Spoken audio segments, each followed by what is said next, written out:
Good morning everybody. चलिए हमारी class को स्टार्ट करते हैं और आगे हम महत्वपूर्ण संविधान के क्वेश्चन करते हैं। अगला क्वेश्चन है, भारतीय संविधान का भाग 16 इससे संबंधित है। भारतीय संविधान का भाग 16 इससे संबंधित है। तो हम चार्ट देख लें पहले। तो हम देखें कि भाग 16 है जो कुछ वर्गों, अब इसमें कुछ वर्ग कौन कौन से आएंगे? एससी, एसटी, ओबीसी, इस तरह के वर्ग आएंगे। इसके अलावा एंग्लो इंडियन,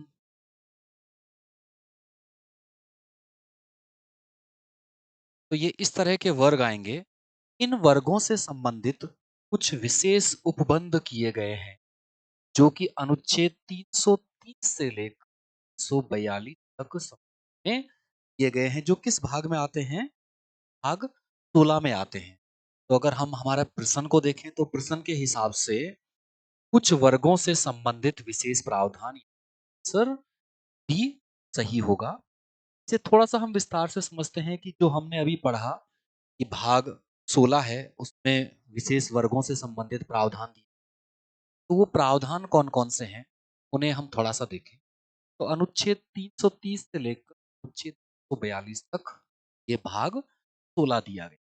इसमें हम देखें अनुच्छेद 330 और 332, इन दोनों को समझें। तो 30 और 332 को समझते हैं।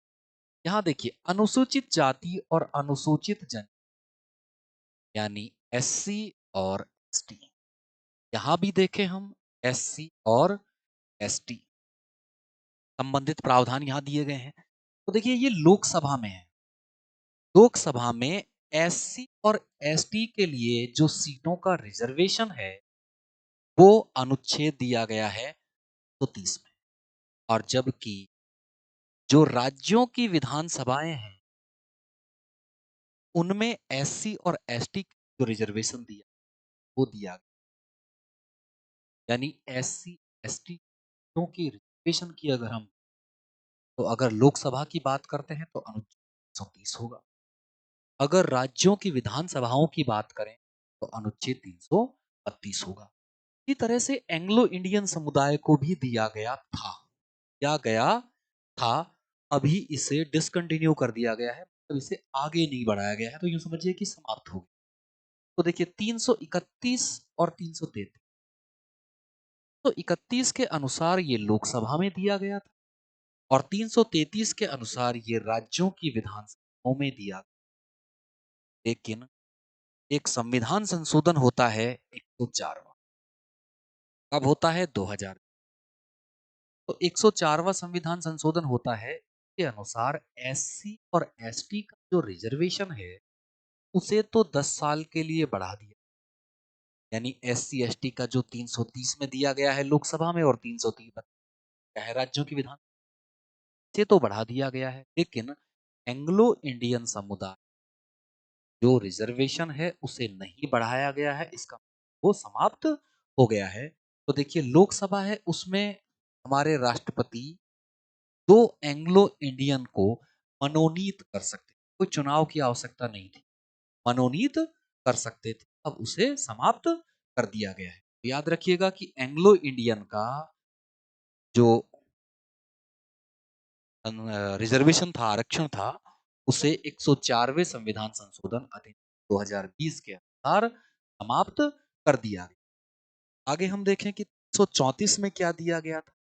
आरक्षण और नामांकन की अवधि, ये जो रिजर्वेशन होगा इसकी अवधि कितनी रहेगी?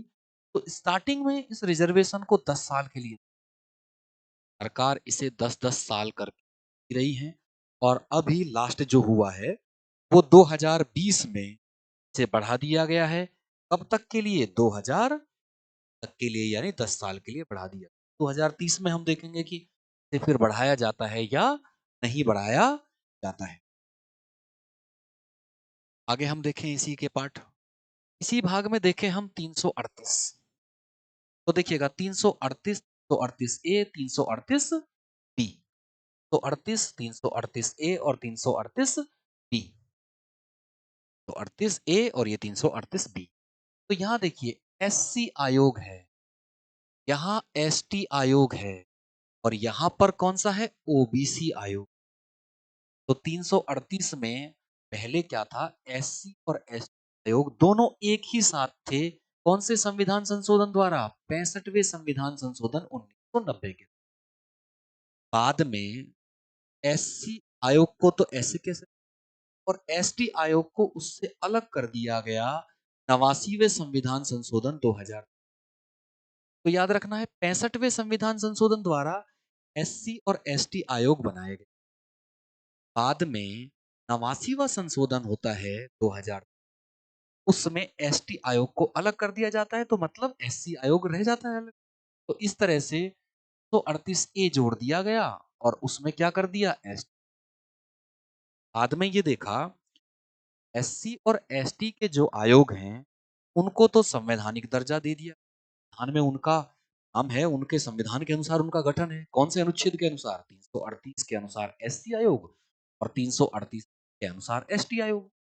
तो बाद में एस एससी के समान दर्जा देने के ओबीसी आयोग को भी गठित किया गया। किस आधार पर? 338 बी जोड़कर। तो 338 बी जोड़ा गया कौन से संविधान संशोधन द्वारा? 102वें संविधान संशोधन द्वारा। कब? 2018 में। तो इस तरह से करके एससी एसटी और ओबीसी आयोग हैं। तो 338 बी पहला है 65वां संविधान संशोधन, दूसरा है 89वां और तीसरा है 102वां।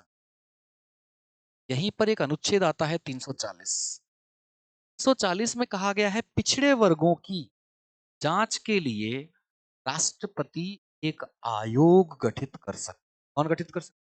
राष्ट्रपति एक आयोग गठित कर सकते हैं पिछड़े वर्गों की जांच। और इस तरह से करके अब तक 2 पिछड़े वर्ग आयोग गठित किए। तो पहला आयोग है काका कालेलकर आयोग गठित। ये 1953 में गठित किया गया। यानी कौन सी सरकार थी उस समय? जवाहरलाल नेहरू की कांग्रेस सरकार, तो उसने गठित की। और उसके बाद में मंडल आयोग गठित होता है 1979 में। और इस समय कौन सी सरकार होती है? मोरारजी देसाई की सरकार होती है, जो पहली गैर कांग्रेसी। तो कहने का मतलब है अनुच्छेद 340 का इस्तेमाल करते हुए अब तक 2 पिछड़ा वर्ग आयोग गठित किए गए हैं। पहला पिछड़ा वर्ग आयोग था काका कालेल और दूसरा पिछड़ा वर्ग आयोग था मंडल आयोग। ये मंडल्स के अध्यक्ष। यहीं पर हम देखें 341 और 342। तो 41 में अनुसूचित जाति एससी की लिस्ट दी गई। एससी में कौन कौन सी जातियां शामिल हैं उनकी लिस्ट दे दी गई है। वो लिस्ट कौन सी है? और अनुसूचित जनजाति यानी एसटी जो लिस्ट दी गई है वो किस में दी गई है? 242। तो कहने का मतलब है जो संविधान का भाग 16 है अनुच्छेद 100 से लेकर 242 और इसमें कुछ विशेष वर्गों से संबंधित वर्ग कौन कौन से हो गए इसमें? एससी एसटी ओबीसी पिछड़ा वर्ग, इसके अलावा एंग्लो इंडियन समुदाय है वो।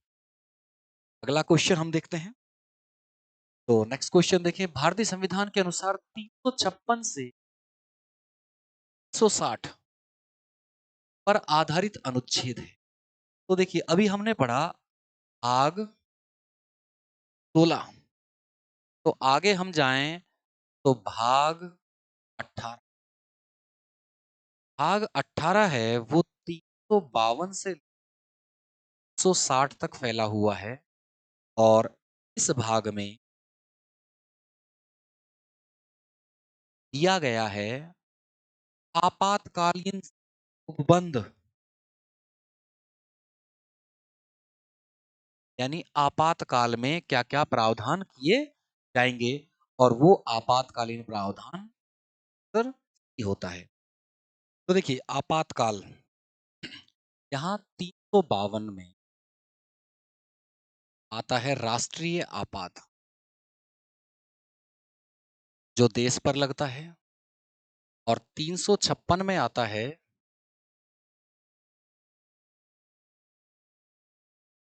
राष्ट्रपति शासन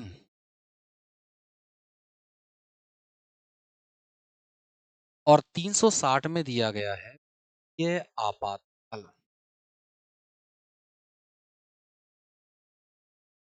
यानी ये कहूं तो देश पर इमरजेंसी, ये राज्य पर इमरजेंसी और ये पैसे से संबंधित, वित्त से संबंधित इमरजेंसी।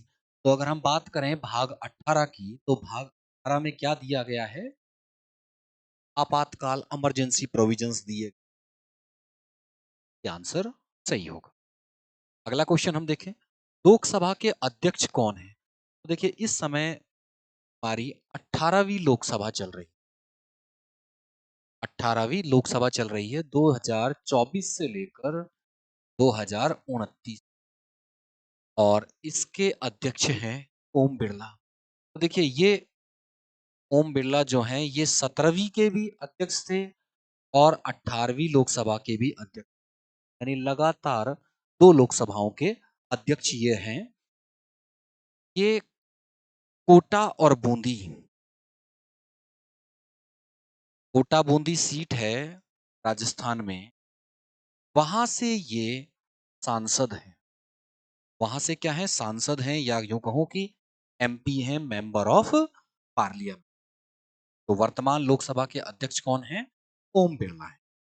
नेक्स्ट हम क्वेश्चन देखें, राज्यसभा में राष्ट्रपति द्वारा मनोनीत किए जाने वाले सदस्य होते हैं। हमने इससे पहले पढ़ा कि लोकसभा में मनोनीत, तो लोकसभा में एंग्लो इंडियन दो सदस्य मनोनीत होते थे। यहाँ हम राज्यसभा की बात कर रहे हैं, तो राज्यसभा में राष्ट्रपति हैं, वो 12 सदस्यों को मनोनीत करते हैं। सदस्यों को 12 सदस्यों को मनोनीत करते हैं, और ये मनोनयन होता है अनुच्छेद 80 एक ए के अनुसार। कौन सा? अनुच्छेद 80 एक ए के अनुसार मनोनीत किया जाता है। तो कितने सदस्य मनोनीत होते हैं? टोटल 12 सदस्य मनोनीत होते हैं। अगला हम क्वेश्चन देखें, तो अगला क्वेश्चन है, भारतीय संविधान का अनुच्छेद 19 से 22 निम्नलिखित में से किस मौलिक अधिकार से संबंधित? छेद 19 से लेकर, देखिए हमने मौलिक अधिकारों को 7 भागों में बांटा था, लेकिन 44वें संविधान संशोधन द्वारा संपत्ति के अधिकार को हटा दिया गया था। तो अभी फिलहाल कितने भाग रह गए हैं? 6 भाग रह गए। उन भागों को हम यहाँ देखते हैं। पहले 7 भाग थे, और 7 भाग में से जो छठा भाग है संपत्ति का अधिकार से 44वें संविधान संशोधन द्वारा 1978 में हटा दिया गया, और अब इसे शिफ्ट कर दिया गया है अनुच्छेद 300 कै में। तो हम यहां देखें, पहला भाग है समानता का अधिकार, अनुच्छेद 14 से लेकर 18। दूसरा भाग है स्वतंत्रता का अधिकार, और इसकी बात कर रहा है हमारा क्वेश्चन, जो कहां से है? 19 से लेकर 22 तक। तीसरा हम देखें शोषण के विरुद्ध अधिकार, जो 23 और 24 में है। 25 से लेकर 28 तक की बात करता है धार्मिक स्वतंत्रता, धर्म से संबंधित स्वतंत्रता की। उसके बाद 29 और 30 बात करते हैं संस्कृति और शिक्षा, दो चीजें, एक संस्कृति और दूसरा शिक्षा से संबंधित अधिकार है यहाँ। अगली बात, संपत्ति का अधिकार हटा ही दिया गया है यहाँ, और संवैधानिक उपचारों का अधिकार मिलता है। संवैधानिक उपचार मतलब अगर कोई मौलिक अधिकारों का हनन कर, तो आपको संविधान में उपचार यानी ट्रीटमेंट का उनका, तो उनका ट्रीटमेंट मिलेगा अनुच्छेद का, इलाज करेगा सुप्रीम कोर्ट अनुच्छेद 32। तो हमारा क्वेश्चन था वो किसके बारे में था? स्वतंत्रता के अधिकार के बारे में था। तो अनुच्छेद 19 से लेकर 22 हैं जो किसकी बात करते हैं? स्वतंत्रता से की बात करते हैं। अगला क्वेश्चन देखते हैं, किस अनुच्छेद में मौलिक अधिकारों के साथ असंगत या उनका अल्पीकरण करने वाले कानूनों का उल्लेख किया? असंगत या अल्पीकरण करने वाले कानून इसे समझते हैं। देखिए हमारे संविधान में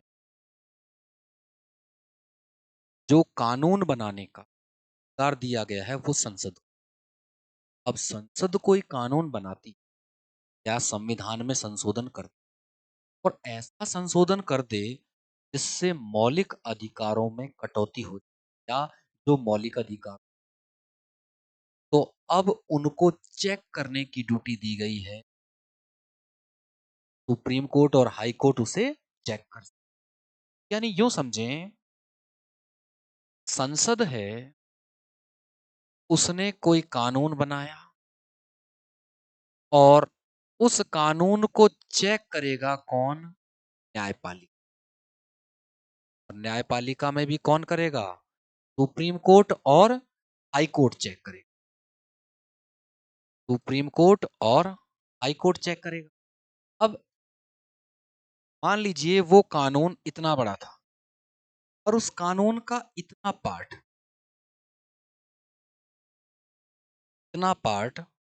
उसका मौलिक अधिकारों के खिलाफ, उसका इतना भाग मौलिक अधिकारों के खिलाफ, तो न्यायपालिका उस भाग को शून्य घोषित कर सकता है, असंवैधानिक घोषित कर सकता है। चलिए अगला क्वेश्चन देखते हैं। साइमन कमीशन का उद्देश्य क्या था? तो साइमन कमीशन के बारे में हम समझे, पहले इससे पहले एक बैकग्राउंड इसका समझते हैं। 1919 का एक्ट आता है जिसे मार्ले मिंटो सुधार 1909 के एक्ट के बाद लाया जाता है। इसका नाम होता है, दूसरा नाम मॉन्टेग्यू चेम्सफोर्ड सुधार। तो 1919 का जो मॉन्टेग्यू चेम्सफोर्ड सुधार था, उसमें एक प्रावधान किया गया था, 10 साल के बाद इसके द्वारा हुए विकास की समीक्षा की जाएगी और उस समीक्षा के लिए 1929 में समीक्षा की जानी थी इसकी। लेकिन 1929 में ब्रिटेन में आम चुनाव थे। जैसे भारत में लोकसभा के चुनाव होते हैं, ऐसे ही वहां पर चुनाव थे। इस वजह से इसे 8 नवंबर 1927 को एक आयोग बना दिया गया जिसका नाम था साइमन कमीशन या साइमन आयोग। इस साइमन कमीशन में 7 सदस्य थे और सातों के सातों अंग्रेज थे। इस वजह से इसका सबसे ज्यादा भारत में विरोध किया गया था। ये बाद में 3 फरवरी 1928 को भारत में पहुंचा और भारत में कहां पहुंचा था? बंबई में। और पता होगा आप लोगों को कि बाद में पूरे देश में साइमन गो बैक के नारे लगे थे। इस साइमन गो बैक के नारे में, इन्हीं का विरोध करने में लाला लाजपत राय जी, उन पर लाठीचार्ज हुआ था, डेथ हो गई थी। और इसी वजह से बाद में भगत सिंह, सुखदेव, राजगुरु, इन्होंने सांडर्स की हत्या कर दी थी। तो कारण क्या था इसका? बेसिकली भारत की आर्थिक भविष्य निर्धारित करना नहीं, धार्मिक भविष्य नहीं, शैक्षणिक भविष्य नहीं, राजनीतिक राजनीतिक भविष्य निर्धारण करना था। तो साइमन कमीशन की जड़ कहां है? 1919 के एक्ट। 1919 के एक्ट में ही प्रावधान किया गया था कि जो इस एक्ट के अनुसार भारत में संरचना बनाई गई है, राजनीतिक व्यवस्था की गई, उस व्यवस्था की समीक्षा करने के लिए एक आयोग गठित किया जाएगा। होना चाहिए था 1929 में, लेकिन गठन हो गया था 1927 में। कारण, क्योंकि ब्रिटेन में 1929 में चुनाव होने थे।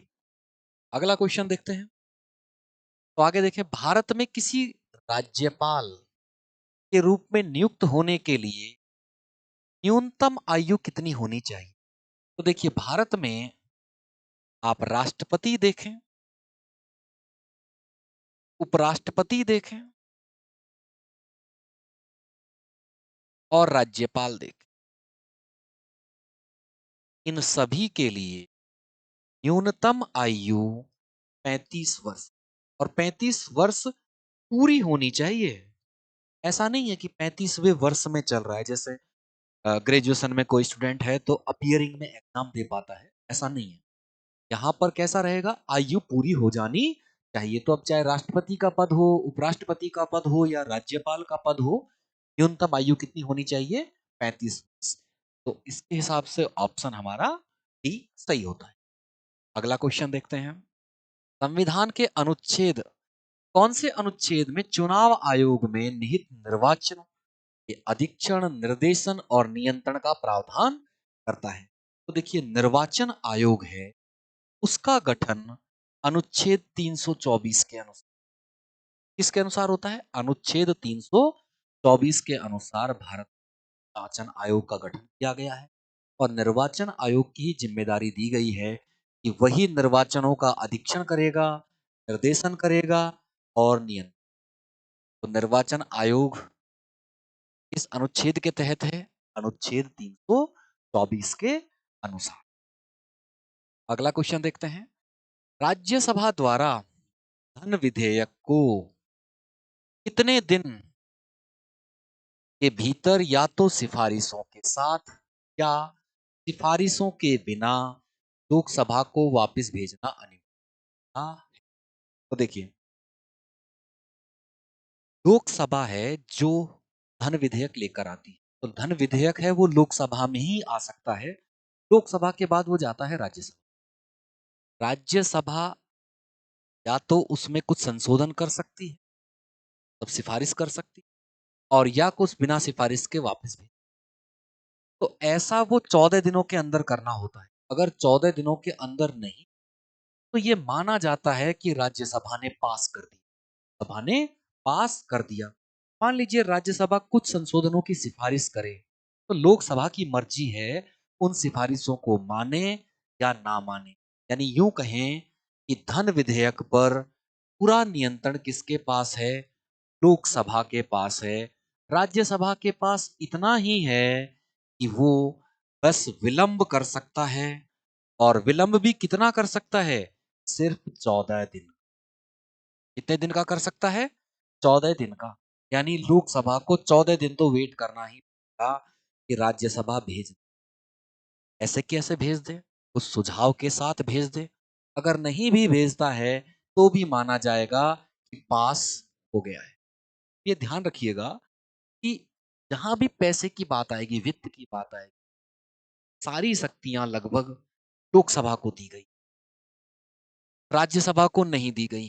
कारण कारण यह है, पैसा किसका है? धन किसका है? जनता का धन है। और जनता के प्रतिनिधि किसमें है? लोकसभा में। तो इसलिए सारा जो वित्त से संबंधित अधिकार हैं वो किसको दिए गए हैं? लोकसभा को दिए गए हैं। तो यहां आएगा 14 दिन। सर सही होगा। अगला देखिए, निम्न में से कौन सी स्वतंत्रता संग्राम सेनानी उत्तर प्रदेश राज्य की राज्यपाल बनने वाली पहली? तो ये ध्यान रखिएगा कि भारत में पहली महिला राज्यपाल या पहली महिला मुख्यमंत्री, वो दोनों ही उत्तर प्रदेश में बनी थी। दोनों ही उत्तर प्रदेश में बनी थी। यहाँ ऑप्शन के हिसाब से हम देख लें, रानी लक्ष्मीबाई। पता है कि 1857 की क्रांति में झांसी की तरफ से इन्होंने अंग्रेजों के खिलाफ लड़ाई की थी। दूसरा, राजकुमारी अमृता कौर। राजकुमारी अमृता कौर हैं जो भारत का पहला कैबिनेट बना था, यानी पहला मंत्रिमंडल या मंत्री परिषद जो बना था, उसमें पहली महिला मंत्री थी। पहली महिला मंत्री, और चिकित्सा मंत्रालय इनको मिला था। और इन्हीं की देन थी 1956 में एम्स जो दिल्ली में है वो इन्हीं के समय में बना था। आज भी वहां का ओपीडी है वो इन्हीं के नाम पर। आगे बात करें, कस्तूरबा गांधी। ये गांधी जी की पत्नी थी, जिनकी 1944 में जेल में ही डेथ हुई थी। आगे बचता है सरोजनी नायडू। सरोजनी नायडू हैं जो ऐसी पहली महिला हैं जो राज्यपाल बनी थी। कहाँ की बनी थी? उत्तर प्रदेश की बनी थी। के बारे में थोड़ा सा समझ लें। सरोजनी नायडू हैं वो उत्तर प्रदेश में 1947 से 1949 तक राज्यपाल रही थी, और पद पर रहते हुए ही इनकी मृत्यु हुई थी। दूसरा बात करें तो भारत में पहली महिला मुख्यमंत्री इस राज्य में बनी, वो भी उत्तर प्रदेश में बनी थी, और उनका नाम था सुचेता कृपलानी। सुचेता कृपलानी। ये 1963 से 1967 तक, 1963 से 1967 तक कहाँ की मुख्यमंत्री रही थी? उत्तर प्रदेश की। तो अगर क्वेश्चन आता है कि भारत में पहली महिला मुख्यमंत्री कौन बनी? कृपलानी बनी थी, इसकी ही बनी थी। पहली महिला राज्यपाल तो सरोजनी नायडू बनी थी। कौन से राज्य की बनी थी? वो भी बनी थी। अगला क्वेश्चन देखते हैं। कौन सा शासकीय अधिकारी राज्यसभा का पदेन सभापति होता है? पदेन, पदेन सभापति का मतलब समझते हैं। पदेन का मतलब है कोई व्यक्ति पद पर बैठा और दूसरे पद का हकदार ऑटोमेटिक हो जाए। दूसरे पद का हकदार ऑटोमेटिक हो जाए। मान लीजिए स्कूल में ये नियम है, जो भी जो भी फिजिक्स का हेड होगा, फिजिक्स डिपार्टमेंट का हेड होगा, वो ऑटोमेटिक उस कॉलेज का वाइस प्रिंसिपल। तो इसका मतलब जो भी फिजिक्स का हेड हेड बनेगा, जोड़ी बनेगा, वो ऑटोमेटिक क्या हो जाएगा? वाइस प्रिंसिपल के पद का दावेदार हो जाएगा। तो इसी तरह से हम देखें कि उपराष्ट्रपति जो है, उपराष्ट्रपति अनुच्छेद 64 के अनुसार राज्यसभा के क्या होते हैं? पदेन सभापति। यानी जो भी व्यक्ति उपराष्ट्रपति के पद पर बैठे, वो ऑटोमेटिक ही अनुच्छेद 64 के अनुसार राज्यसभा का सभापति, यानी जो व्यक्ति उपराष्ट्रपति के था, वो अब हेड किसका हो जाएगा? क्या बोला जाता है? सभापति बोला जाता है। नेक्स्ट क्वेश्चन देखें। राज्य के नीति निर्देशक सिद्धांत भारतीय संविधान के किस भाग के अंतर्गत आते हैं? कल क्वेश्चन है कि भारतीय संविधान का भाग 4 जो है, उसमें क्या दिया गया है? नीति निर्देशक तत्व। अगर हम भाग 3 की बात करें तो भाग 3 में दिए गए हैं मौलिक अधिकार। भाग 4 की बात करें तो भाग 4 में दिए गए हैं नीति निर्देशक तत्व। और भाग 4 ए, से भाग 4 के भी बोल सकते हैं, इसमें दिए गए हैं मौलिक कर्तव्य। मौलिक कर्तव्य। यहां ध्यान रखिएगा कि भाग 3 में जो दिया गया है वो वाद योग्य हैं। यानी अगर इनकी अवहेलना हो तो कोर्ट जा सकते हैं। लेकिन भाग 4 और 4 ए में जो दिए गए हैं ये वाद योग्य नहीं है, यानी इनके खिलाफ कोर्ट में नहीं जा सकते। अब भाग 4 क्या है? नीति निर्देशक तत्व। यानी सरकार को निर्देश दिए गए हैं कि सरकार को ऐसा करना चाहिए, सरकार ऐसा नहीं करे तो जनता सरकार की। भाग 4 ए में क्या दिया है? मौलिक कर्तव्य, यानी जनता को ऐसा करना, जनता ऐसा नहीं करे तो सरकार कोर्ट नहीं जा सकती। कहने का मतलब है भाग 3 वाद योग्य है और भाग 4 हो या भाग 4 ए हो, वो वाद योग्य नहीं है। अगला क्वेश्चन देखें। भारतीय संविधान का निम्नलिखित में से कौन सा अनुच्छेद राष्ट्रीय अनुसूचित जाति आयोग का प्रावधान करता है? इसी क्लास में हम पीछे पढ़ चुके हैं। 65वां संविधान संशोधन होता है 1990 का, और उसके अनुसार एससी एसटी आयोग बनाया जाता है। बाद में एसटी आयोग अलग कर दिया जाता है और एससी आयोग ही बचा रह जाता है। हम इसके बारे में ये भी पढ़ चुके हैं कि 338 अनुच्छेद में तो एससी आयोग है, 338 ए में एसटी आयोग है और 338 बी में ओबीसी। इस हिसाब से आंसर होता है सही। यानी एससी आयोग राष्ट्रीय अनुसूचित जाति आयोग है, उसका गठन अनुच्छेद 338। आगे हम देखें। ज्योति जगह एक्स वाई जेड कोई भी नाम ले सकते। भारत में लोकसभा चुनाव लड़ना चाहती है कोई भी व्यक्ति है जो भारत का है, नागरिक है, और भारत में लोकसभा चुनाव लड़ना चाहता है, और लोकसभा चुनाव लड़ने के लिए आवश्यक योग्यताएं हैं उसने पूरी कर रखी। वह अधिकतम कितने निर्वाचन क्षेत्रों से चुनाव लड़ सकता है? कोई व्यक्ति लोकसभा का चुनाव लड़ना चाहता है, का नागरिक है मतलब योग्यताएँ पूरी करता है, तो वो अधिकतम कितने जगह से चुनाव लड़ सकता है? तो देखिए फिलहाल वो 2 जगह से चुनाव लड़ सकता है। अब जो लोक प्रतिनिधित्व या जनप्रतिनिधित्व अधिनियम है, उनके अनुसार पहले ये प्रावधान 3 जगह का था। 3 जगह से कोई व्यक्ति चुनाव लड़ सकता है। बाद में इसे घटाकर कर दिया था 2 स्थान। तो ये 1996 के बाद ऐसा लोक प्रतिनिधित्व अधिनियम 1951 की धारा 33 के भाग 7 के अनुसार अब कोई व्यक्ति अधिकतम 2 सीटों पर लोकसभा का चुनाव लड़ सकता है। जैसे आपने भारत के प्रधानमंत्री मोदी जी को देखा है कि वो एक तो वाराणसी से चुनाव लड़ते हैं और एक गुजरात से चुनाव लड़ते हैं और दोनों सीटों पर जीत जाते हैं। तो गुजरात का जो चुनाव है वहाँ से अपनी सदस्य छोड़ देते हैं और वाराणसी की रख लेते हैं। तो मतलब कोई भी व्यक्ति लोकसभा में 2 सीटों से एक साथ चुनाव लड़ सकता है। पहले 3 सीटों पर लड़ने का प्रावधान आज की क्लास में